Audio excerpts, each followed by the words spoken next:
il était prévu que chaque coordonnateur a redirigé pendant 3 mois. Dans 3 mois, il doit normalement assez ça 3 actions Yamakasi par mois. Et puis, de temps en temps, il faut convoquer présidium, pas consulter Bango. Ndeko Moïse Katumbi a reçu sa mandat le 27 Oyo, donc a très jamais reçu une action de grande envergure. Là maintenant, a convoqué présidium le 20 dans le Bumbashi. Donc, c'est normal par rapport à la charte auto-signaki. Voilà. Mais, président Martin Fayolo, avant Kende, je pense que, à reçu ma conférence de presse Mamboé, a expliqué pourquoi il va, qu'est-ce qu'il va se dire là-bas. Par rapport à Nenge Bayokana qui était après 3 mois est-ce que Moïse Katumbi le 27 juillet Oyo a aussi sa mandat il y a 3 mois Yomoko Lobie était à Salelo kwa Malongate to pe sachant c'est pas moi na mboka Fodi Matungulu to moto mosusu nda koya. Bon, je veux dire que à Salelo comme Malongate dans le sens que normalement comme je vais l'expliquer, il fallait une fois par mois qu'il y ait une action de grande envergure. À ce moment-là, tout le monde a action de grande envergure. Je pense que tant qu'on a 3 mois, peut-être autre maquillé. Donc, à en sorte que l'Amouka est présent dans le terrain, quoi. On l'espère. Par rapport à Messa Lelo Bosali, pour être commémoré de quoi Tika qui biso na marche. Au moniteur que ba marche en opé comme makali wa boki ko tikate. Non, marche est d'abord constitutionnelle. C'est-à-dire que marcher est dans la constitution biso. To connais que c'est une marche et pas il y a kosenga. To comment mukanda parce que toi dans le régime il y a information et non pas il y a autorisation. To comment mukanda pour t'informer gouverneur que tout ça manifestation le 30 juin.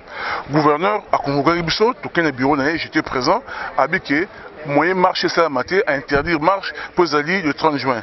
Tu sais très bien que la constitution européenne sur le droit à mon côté, il y a qu'on interdire de autoriser marche. Seul droit à il y a qu'on encadrer les manifestants. Alors, tout ce comprenant qui est, Bissot, tout ce sur le terrain le 30 juin. Ndeko ya kufi paluku, oto yi le awa, a kufa ki pour que ne commence à monter, tout pas liberté, a kufi parce que à tamola qui le 30 juin.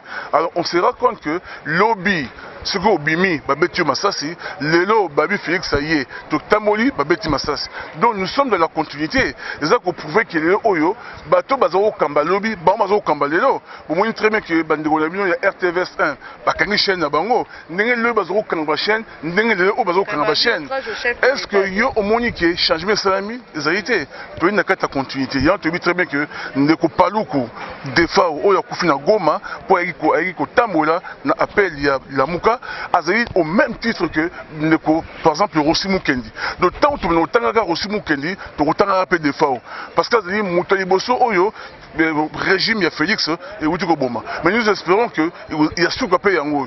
Voilà. Occupant à Congo. Et les lots marchent à l'étranger, qui marchent au Moko, qui réussit.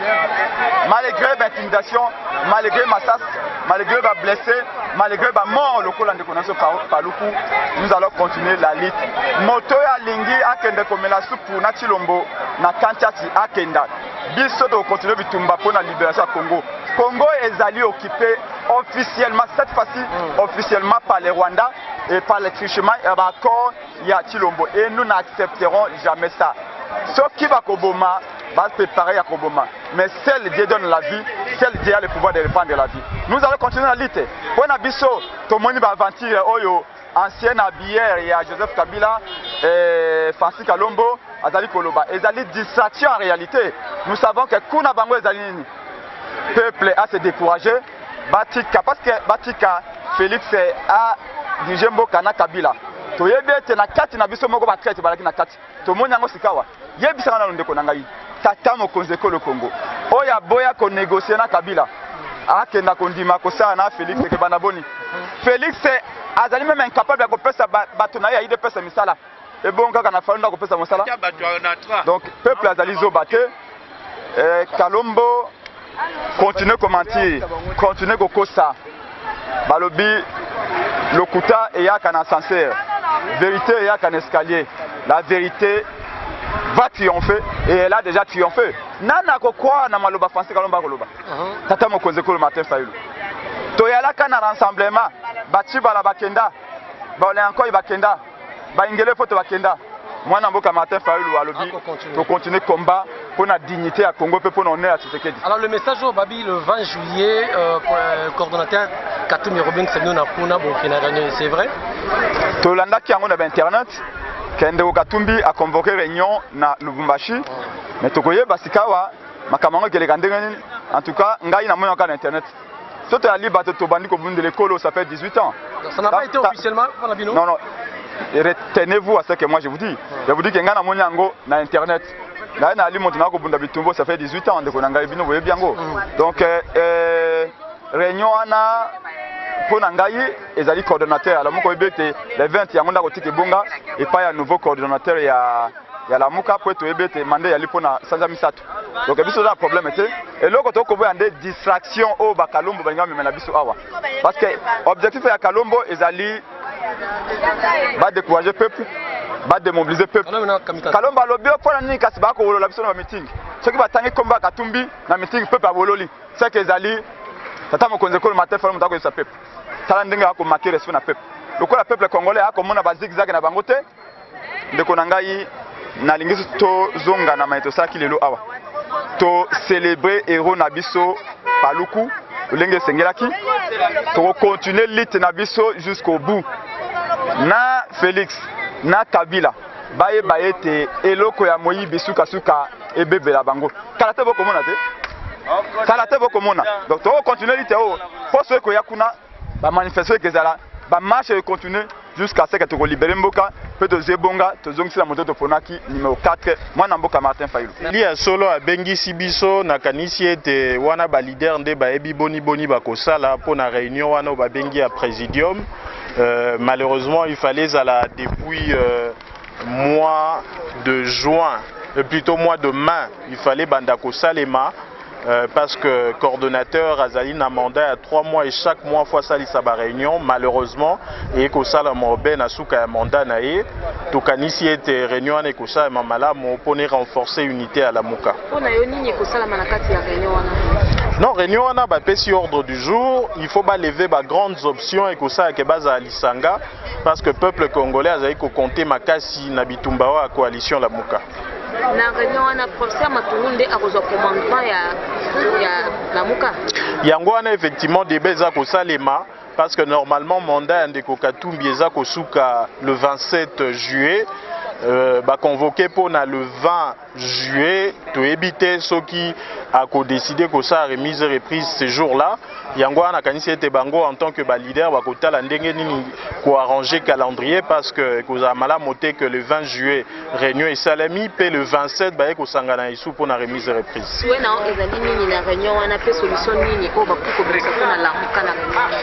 Soué na ngeza isu ya peuple congolais. O ba ebi que ba o bazana pouvoir bazwa qui pouvoir sans peuple congolais bazwa ki bokondi ya peuple na ndengo esengelite yango wana toza kozela ete la Mouka tango ba leader nyonso baza kosangana bazwa ba option et ko aider peuple ya komona changement parce que changement to ko compter yango na bayo ba na pouvoir te processus démocratique et nous avons perdu un militant de l'ESID à Goma monsieur Defao Palou.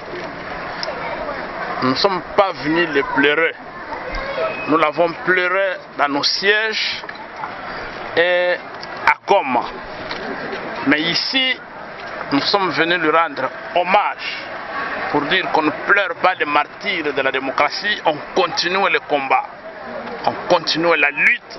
Et c'est la victoire de la démocratie, c'est la victoire de l'état de droit, c'est la victoire des hommes intègres qui constitue une façon d'honorer la mémoire de ceux qui versent leur sang pour que ce Congo soit digne et prospère. Est-ce que vous ne pouvez pas changer la démarche, toujours avec des marches pour faire mourir le Congolais, faire couler les sangs?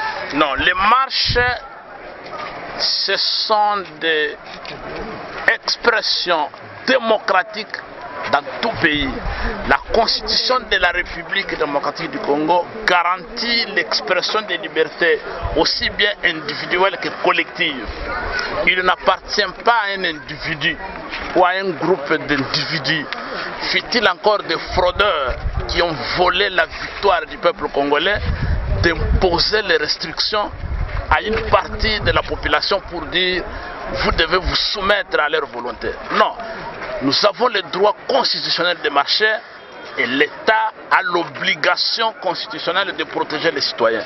Donc s'il y a des morts, ce n'est pas du fait de la marche, mais c'est du fait de la volonté des voleurs, des fraudeurs, des tricheurs de la République qui veulent conserver leurs privilèges au détriment des Congolais. Et s'ils persistent à leur position, vous allez continuer avec des marches? Madame, on peut tromper une personne, 2 personnes, mais on ne peut pas tromper un peuple. Le peuple gagne toujours. Merci. Et nous gagnerons. Merci, monsieur. C'est moi qui vous remercie.